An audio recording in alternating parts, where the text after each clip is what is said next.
Hello guys, welcome back to our channel. కోషన్ గాడ్స్లో ఇది డే 9. మనకి ఇంకా ఇంకొక డే మిగిలింది. డే 10 ఎలాగో మనం రిటర్న్ వెళ్ళిపోతాం హైదరాబాద్. ఇదే మన ట్రిప్లో లాస్ట్ డే. సో ప్రజెంట్ మనం చిక్మంగళూరులో ఉన్నాం. ఈరోజు ప్లాన్ వచ్చి ఎత్తెన భుజ ట్రెక్కింగ్కి వెళ్ళాలనుకుంటున్నాం.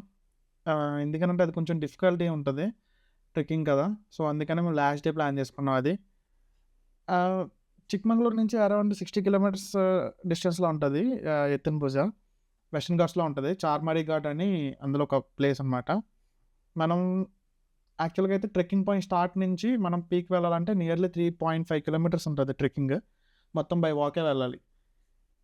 బేసిక్గా ఈ ట్రెక్కింగ్కి మనం డైరెక్ట్గా వెళ్ళిపోలేము. అంటే నార్మల్గా ఎక్కడికైనా మనం విజిట్ చేయాలనుకుంటే పాపులర్ ప్లేసెస్ కానీ, ఘాట్ సెక్షన్స్ కానీ, పిక్ పాయింట్స్ కానీ యూజువల్గా టికెటింగ్ ఉంటే అక్కడికి వెళ్ళి టికెట్ తీసుకుంటాం, లేదంటే ఫ్రీగా వెళ్ళిపోవచ్చు. కానీ ఈ ట్రెక్కింగ్ కొంచెం రిస్కీ కాబట్టి కర్ణాటక గవర్నమెంట్ ఏం చేసిందంటే ఒక వెబ్సైట్ని లాంచ్ చేసిందనమాట. 2 ఇయర్స్ బ్యాక్ నుంచే స్టార్ట్ అయింది ఇది. అరణ్య విహారీ అని. సో అందులో మనం ఎన్రోల్ అవ్వాలి. మనం ఎవరైతే వెళ్తున్నాం మన name and details, ID card details అన్నీ ఇస్తే 300 రూపీస్ అంత ఉంటుంది టికెట్ ప్రైస్ అనేది. 2 డేస్ ముందు బుక్ చేసుకోవాలి మనం ఆ స్లాట్ అనేది. ఎందుకనంటే ఆ రిస్కీ ట్రెక్కింగ్ వల్ల ఏదన్నా జరిగితే మళ్ళీ someone has to take the responsibility, right? అందుకనే ఈ డీఎఫ్ఏ ఉంటారు కదా. సో ఆయన ఇది లాంచ్ చేశారనమాట. అంటే ఇష్యూ వస్తే మళ్ళీ ఏమన్నా జరగొచ్చు అనేది. అందుకనే ముందుగానే మనం ఎన్రోల్ అవ్వాలి. కానీ మాకు ఆ విషయం తెలీదు. సో ఆల్రెడీ అది 2 డేస్ ముందే తీసుకోవాలి కాబట్టి మాకు ఇంకా వేరే ఛాన్స్ లేదు. సో ఇంకా ఎలా అయినా సరే చూద్దాంలే, ఒకవేళ అవ్వకపోతే మళ్ళీ రిటర్న్ వచ్చేయచ్చు, లేదంటే ఆ దగ్గర ఉన్న ప్లేసెస్ ఏమన్నా చూడొచ్చు అనుకుని మేము ఇంకా స్టార్ట్ అయిపోయామనమాట. టిఫిన్ చేసాం. టిఫిన్ చేసి కాఫీ తాగేసి ఇంక స్టార్ట్ అయిపోయాం. ఎత్తిన పూస. ఎత్తిన పూస అంటే కన్నడలో ఎద్దు భుజం అని అనమాట. Like aux, shoulder of aux. అది పీక్ పాయింట్ అనేది ఆ షేప్‌లో ఉంటదనమాట. సో అందుకని ఆ పేరు పెట్టారు. అది చాలా డీప్ ఫారెస్ట్‌లో ఉంటది. కానీ ఆ ఫారెస్ట్ మొత్తంలో ఈ పర్టిక్యులర్ పీక్ పాయింట్ అనేది అసలు చాలా డిఫరెంట్‌గా కనిపిస్తదనమాట. అంటే ఫారెస్ట్ మొత్తం ఒక లెవెల్‌లో ఉంటది. ఇది మాత్రం పైకొచ్చినట్టుగా అనిపిస్తదనమాట. సో అందుకనే మేబీ ఆ నేమ్ పెట్టుండొచ్చు. నార్మల్‌గా ఫారెస్ట్‌లన్నీ అప్స్ అండ్ డౌన్స్ ఉంటాయి. కానీ అక్కడున్న ఫారెస్ట్ మొత్తం ఫ్లాట్ ఫారెస్ట్ ఉంటదనమాట. ఇప్పటివరకైతే మాకు ట్రిప్ చాలా పీస్‌ఫుల్‌గానే జరిగింది. బేసిక్‌గా అందరూ అనుకుంటారు మాన్సూన్‌లో ట్రిప్స్ అంత మంచిగా జరగవు, వర్షం పడతా ఉంటుంది. ఇంకా ఎక్సెట్రా, ఎక్సెట్రా అనుకుంటారు. అంత ఎక్కువగా మంచిగా రైడ్ చేయలేమని. Monsoon is the best time for bike riders. I will tell you why. ఎందుకనంటే వింటర్ అవ్వచ్చు, సమ్మర్ అవ్వచ్చు. సో సమ్మర్‌లో ఆఫ్‌కోర్స్ హీట్ అనేది ఖచ్చితంగా ఉంటుంది. వెదర్ అంతా మనకి ఫీజిబుల్‌గా ఉండదు. రైడ్ చేయడానికి గాని, బయట తిరగడానికి. కానీ వింటర్‌లో వచ్చేసరికి ఓకే.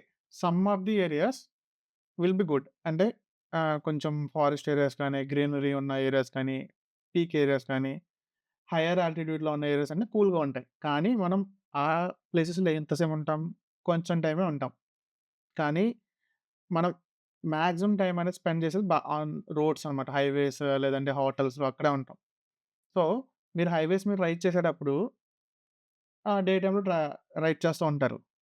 మీకు అస్తమానం వెదర్ అనేది ఆహ్, అంత ఫ్లెక్సిబుల్‌గా ఉండదనమాట. వింటర్‌లో కూడా ఖచ్చితంగా మీకు హీట్ అనేది ఉంటది. అంటే అఫ్‌కోర్స్ లైటింగ్ అండ్ సన్‌రైజెస్ ఉన్నాయి. సన్‌లైట్ ఉంటది. ఆ సన్‌లైట్ ఉన్నప్పుడు ఏమైతదంటే మీకు రైడ్ చేయగలరు. ఓకే. ఎంతవరకు అంటే ఒక పర్టిక్యులర్ పాయింట్ వచ్చేసరికి మీరు అలసిపోతారన్నమాట ఖచ్చితంగా. అది వింటర్‌లో అయినా అవ్వచ్చు, సమ్మర్‌లో అవ్వచ్చు. సమ్మర్‌లో అయితే కొంచెం తొందరగా అలసిపోతారు. కానీ వింటర్‌లో అయితే కొంచెం ఎక్కువ టైమ్ రైడ్ చేయగలుగుతారు. కానీ మాన్సూన్‌లో ఎప్పుడైతే మీకు వర్షం పడుతుందో ఎంతసేపు రైడ్ చేసినా సరే మీకు బేసిక్‌గా టైర్డ్‌నెస్ అనేది ఎక్కువ ఉండదనమాట. ఎందుకంటే మీ బాడీ తడుస్తా ఉంటది. సో, మీరు వెంటనే ఇంకా ఇంకా రీచార్జ్ అవుతూ ఉంటారు బాడీ అనేది. సో, అందువల్ల మీకు ఎక్కువ టైమ్ రైడ్ చేయగలుగుతారు.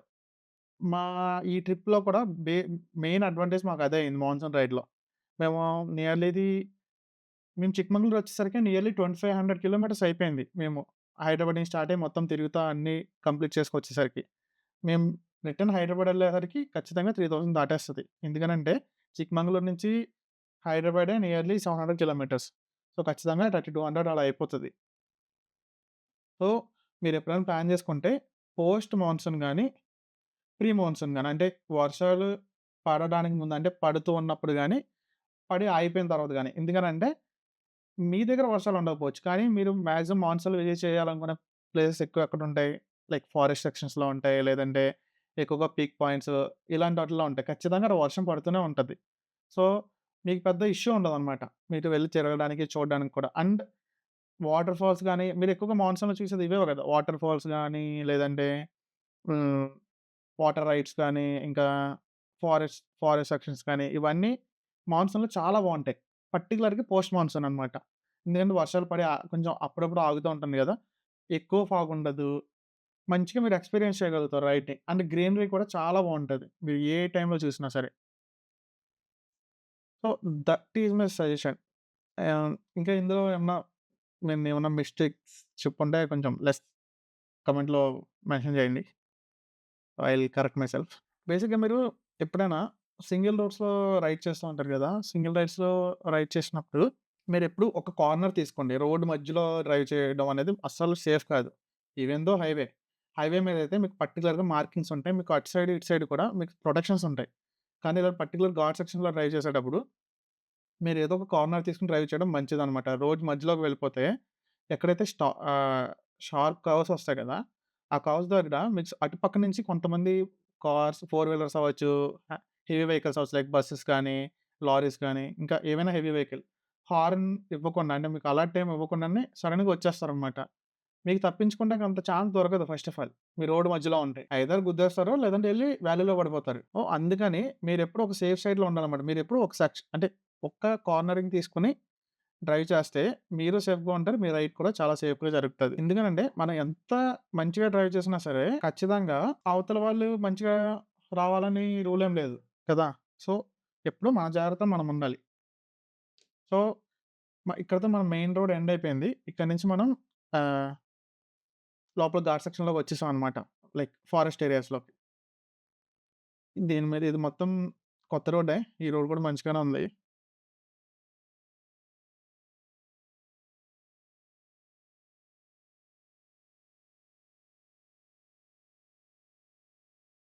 భరద్వాజ్‌ది ఏమైందో తెలీదు. సడెన్‌గా ఆహ్, లెఫ్ట్ సైడ్ జాయ్‌స్టిక్స్ ఉంటాయి కదా! మ్యాప్స్‌ని కంట్రోల్ చేసేది. ట్రిప్ అండ్ ఈ టీఎఫ్టీ డిస్ప్లేని కంట్రోల్ చేసేది. సడెన్‌గా పాడైపోయింది. అది పని చేయట్లేదు. ఇంకా వేరే ఛాన్స్ లేదు నా దగ్గర. సో, దినేష్ గారి బైక్‌లో ట్రిప్పర్ పాడ్ లేదు. సో, నేనే పెట్టుకున్నాను నావిగేషన్. బానే చూపించింది. ఇక్కడి వరకు మంచిగానే తీసుకొచ్చింది మాకు. ఎందుకంటే మాక్సిమం స్ట్రెయిట్ రోడే ఉంది. ఎక్కడ పెద్ద డైవర్షన్స్ లేదు. చిక్కమగళూరు నుంచి డైవర్ట్ అయిన తర్వాత ఇంక ఘాట్ సెక్షన్‌లోకొచ్చాం. అక్కడి నుంచి ఇంకా స్ట్రెయిట్ రోడ్. ఎక్కడ తిరగాల్సిన అవసరం రాలేదు మాకు. ఇదే స్టార్టింగ్ పాయింట్. ఇక్కడికొచ్చేసాం. ఆల్రెడీ మేమొచ్చేసరికి కొన్ని టూరింగ్ వెహికల్స్ ఉన్నాయి. చూడాలి మరి అలౌ చేస్తారో లేదో. పార్కింగ్ ఫీస్ అడుగుతారని మమ్మల్ని ఆపేశారు. మేమైతే పార్కింగ్ చేసి ఫస్ట్ అయితే వాళ్ళకి చెప్పాలి మా సిట్యుయేషన్ ఏంటో. అనుకున్నట్టుగానే అలౌ చేయలేదు. కానీ ఏంట్రా ఈ దేవుడా! అనుకునేసరికి కరెక్ట్ టైమ్‌లో ఒకళ్ళొచ్చారనమాట. లైక్ మనం ఏమని చెప్పొచ్చు. వాళ్ళందరూ సివిల్ సర్వీసెస్ ఆఫీసర్స్ అనమాట. వాళ్ళొచ్చి ఆహ్, వాళ్ళ ఆహ్, రెస్పాన్సిబిలిటీ మీద మేము అడిగాం అనమాట వాళ్ళని. సో, వాళ్ళు డీఎఫ్‌తో మాట్లాడి మాకు కూడా పర్మిషన్ ఇప్పించారన్నమాట. సో, మా ఫోటోస్ అన్నీ తీసుకొని, మా ఐడీ కార్డ్స్ అన్నీ వాళ్ళ దగ్గర సబ్మిట్ చేసుకొని, మమ్మల్ని లోపలికి తీసుకెళ్లారు. అసలు మేము ఎక్స్‌పెక్ట్ చేయలే. అసలు దేవుళ్ళే వచ్చారు వీళ్ళైతే. వీళ్ళు చాలా పెద్దోళ్ళు. లైక్ మా ఫాదర్ అంత ఏజెస్ ఉంటాయి అందరికి. Like 40, 45 years. కానీ అసల వాళ్ళు చాలా యాక్టివ్‌గా ఉన్నారు. చాలా రిసీవ్ చేసుకున్నారు. మంచిగా మాట్లాడారు. మమ్మల్ని చాలా జాగ్రత్తగా తీసుకొచ్చారు లోపలికి. సో, మళ్ళీ మనం ఏం చేయకుండా రిటర్న్ కూడా అలా అంతే జాగ్రత్తగా వెళ్ళిపోవాలి. మన ట్రెక్కింగ్ అయితే స్టార్ట్ అయిపోయింది. మొత్తం డీప్ ఫారెస్ట్‌లోకి వచ్చేసాం. Let's enjoy the trekking. ఇది 3 కిలోమీటర్స్ ట్రెక్కింగ్. ఎత్తిన భుజ ట్రెక్కింగ్. దీనికి ఆన్‌లైన్ బుకింగ్ చేసుకోవాలి. మొత్తం వస్తున్న టైమ్స్ ఉండదు.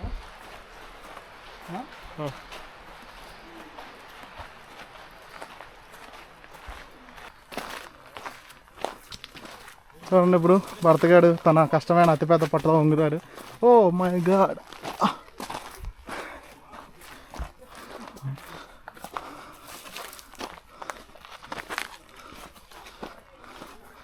చూసారు కదా రోడ్డు పైన అలా తీయట్లేదు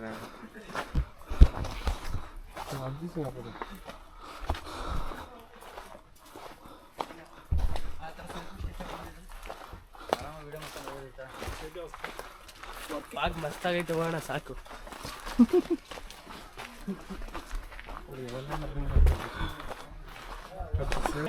నేను హ్యాండ్ ఇస్తా. అసలు ఎక్కేస్తాం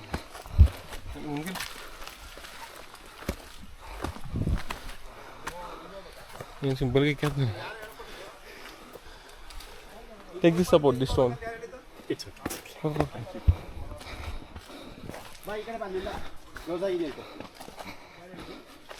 నువ్వు ఆడుకో మధ్యలో స్ట్రాంగ్గా టీవీ వచ్చి మూమెంట్లో గుద్దేసాను అనుకో ఇద్దరు అందుకోలేదు.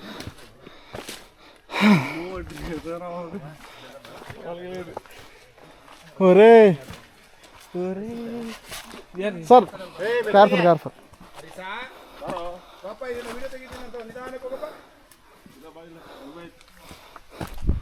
Sir hi.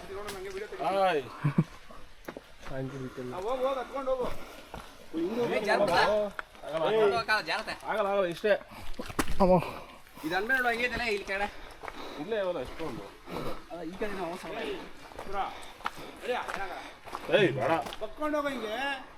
ರಿಸ್ಕ್ ಬೇಡ ಕಣ.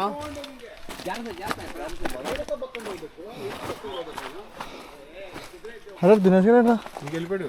ఓరి అమ్మ.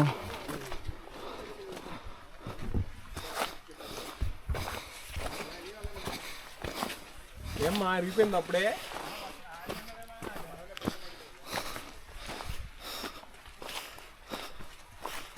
మొగలేదు వెళ్ళిపోతుందిలే. మొగలో పెట్టేకేమా ఇటా ఇటా ఇటు ఇటు సరిగా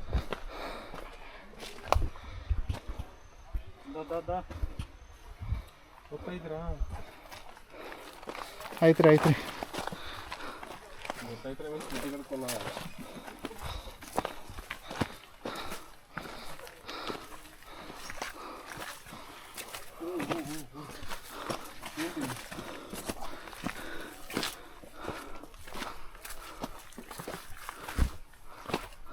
నేను కరేబల్ అనిపిస్తాయి కదా.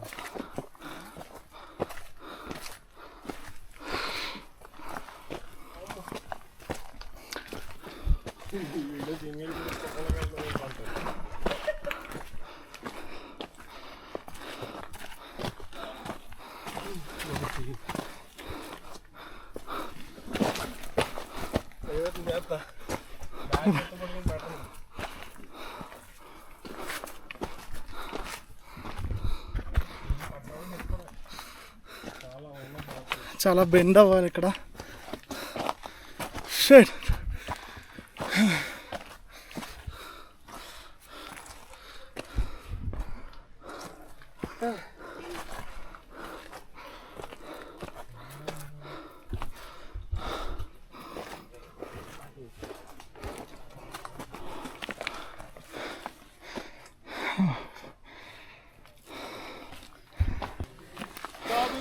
అయ్యా ప్రభు వెనకాల జాతి ఇరిగిపోద్ది.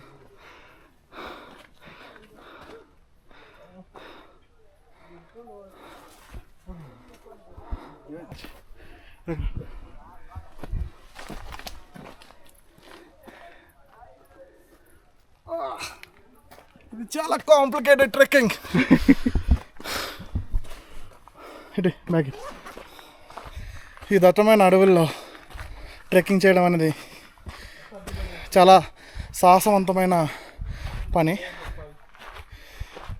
ఇలాంటి చర్యలకు పాల్పడినప్పుడు తగిన జాగ్రత్తలు తీసుకోవాలి.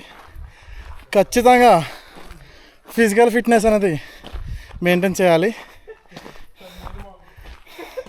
ఎందుకంటే అది లేని మాకు మేము ఎన్నో ఇబ్బందులు ఎదుర్కోవాల్సిన పరిస్థితికి ఇప్పుడు వచ్చేసాం. So maintain good health well-being. See those two hippopotamus.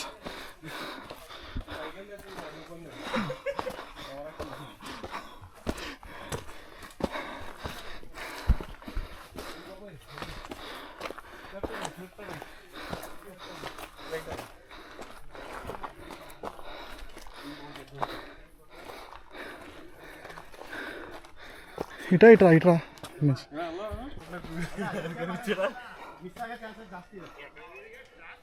ఎత్తిన భుజ ఎత్తిన పూజ అంట 3 కిలోమీటర్ల ట్రెక్ ఉంది పైకి. వర్షాత్మరు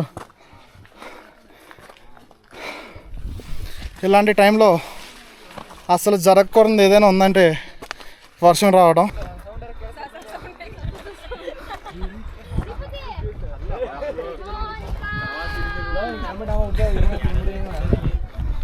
అరే ఇక్కడ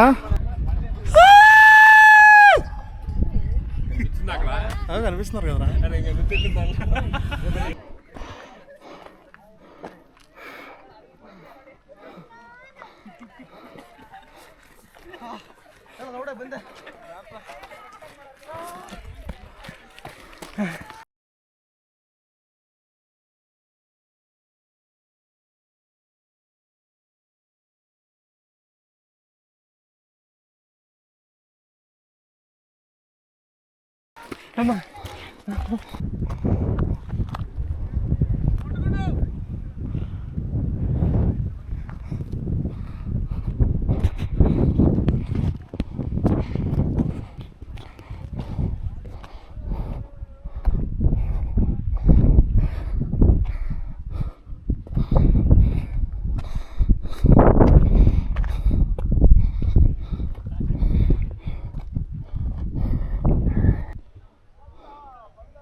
నొక్కుతున్నాయి. జాగ్రత్త.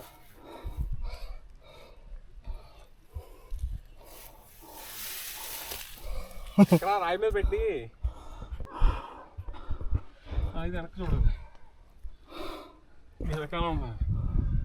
3.5 కిలోమీటర్స్ ట్రెక్కింగ్ ఇక్కడతో ఎండ్ అయిపోయింది. పైకి వెళ్ళడానికి దారి లేదు. ఆల్మోస్ట్ మనం రీచ్ అయిపోయాం. ఇంకొక 100 మీటర్స్ ఉంటుంది. సో దారి కనిపించలేదు కాబట్టి మనం ఆగిపోయాం. ఎక్కువగా రిస్క్ చేయొద్దు. ఇంకా కింద దిగేసి రూమ్కి రిటర్న్ అయిపోదాం. ఎందుకంటే లగేజ్ ప్యాక్ చేసుకోవాలి. రేపు ఎర్లీ మార్నింగ్ మనం హైదరాబాద్ స్టార్ట్ అయిపోవాలి. రేపు 10th డే. ఈ రోజుతో 9 days ట్రిప్ కంప్లీట్ అయిపోయింది. నెక్స్ట్ ట్రిప్ వచ్చేసి మంది డియోమలి. సో ఆ వీడియోస్ మళ్ళీ అప్లోడ్ చేస్తాను నేను. సో అప్పటి వరకు వెయిట్ చేయండి. Thanks for watching. బాయ్.